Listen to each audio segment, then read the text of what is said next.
BJP ಅವರ ಸಾಮಾಜಿಕ ಜಾಲತಾಣದಲ್ಲಿ ನಂದು ಮತ್ತೆ 50,000 ಕೋಟಿ ರೂಪಾಯಿ ಆಸ್ತಿ ಇದೆ ಅಂತ ಹೇಳಿದ್ರು. ಡಿಫಮೇಷನ್ ಕೇಸ್ ಹಾಕಿದ್ದೀನಿ ಬಿಜೆಪಿ ಅವರ ಮೇಲೆ, ವಿಜೇಂದ್ರ ಅವ್ರ ಮೇಲೆ ಹಾಕಿದ್ದೀನಿ, ಉತ್ತರನೇ ಬಂದಿಲ್ಲ ಅಲ್ಲ.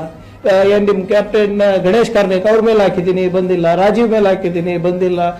ರಾಜೀವ್ ಅವರಂತೂ ಏನೋ ನಾನು 300-400 ಕೋಟಿ ರೂಪಾಯಿ ಒಂದೇ ವರ್ಷದಲ್ಲಿ ಗಳಿಸ್ಬಿಟ್ಟಿದ್ದೀನಿ ಅಂತೆ, ಅದು ವಿರೋಧ ಪಕ್ಷದಲ್ಲಿದ್ದಾಗ. ಪಿ ರಾಜೀವ್ ಅವ್ರದ್ದು ಬಂದಿಲ್ಲ.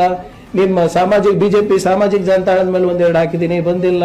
ಕೆಲವು ಸ್ವಯಂ ಘೋಷಿತ ಸ್ವಾಮಿಗಳಿದ್ದಾರೆ, ಯಾರು ಚಿತಾಪುರನ ನಾವು ಮಿನಿ ಪಾಕಿಸ್ತಾನ್ ಮಾಡ್ತಾ ಇದೀವಿ, ಕಲಬುರ್ಗಿನ ನಾವು ಮಿನಿ ಪಾಕಿಸ್ತಾನ್ ಮಾಡ್ತಾ ಇದೀವಿ ಅಂತ ಹೇಳಿದ್ವಿ, ಬಂದಿಲ್ಲ.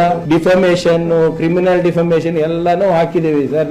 ನಾನು ಹೇಳ್ದಂಗೆ ನಾವು ಇವ್ರ ತರ ಹಿಟ್ ಅಂಡ್ ರನ್ ಅಲ್ಲ, ಕಾನೂನಿನ ಅಸ್ತ್ರಗಳು ಅವನ್ನ ಪ್ರಯೋಗ ಮಾಡ್ತಾ ಇದೀವಿ. ಕೆಲವು ಜನ ಲಜ್ಜೆಗೆಟ್ಟಿರ್ತಾರೆ, ಅವ್ರಿಗೆ ಏನಾಗ್ತಾ ಇದೆ ಅಂದ್ರೆ ಇಷ್ಟೆಲ್ಲ ನಿಮ್ ಲೋಗೋ ಮುಂದೆ ಬಂದು ಕೂತ್ಕೊಂಡು ಒಂದು 15 seconds ಆಫ್ ಫೇಮ್ ಅಂತ ನಾವೇನ್ ಹೇಳ್ತೀವಿ, ಅದಕ್ಕೆ ಅವರು ಪ್ರಯತ್ನ ಮಾಡ್ತಾ ಇದ್ದಾರೆ. ಅದಕ್ಕೆ ಸಿದ್ದರಾಮಯ್ಯ ಸಾಹೇಬ್ರ ಮೇಲೆ, ಡಿ ಕೆ ಶಿವಕುಮಾರ್ ಸಾಹೇಬ್ರ ಮೇಲೆ, ಖರ್ಗೆ ಸಾಹೇಬ್ರ ಮೇಲೆ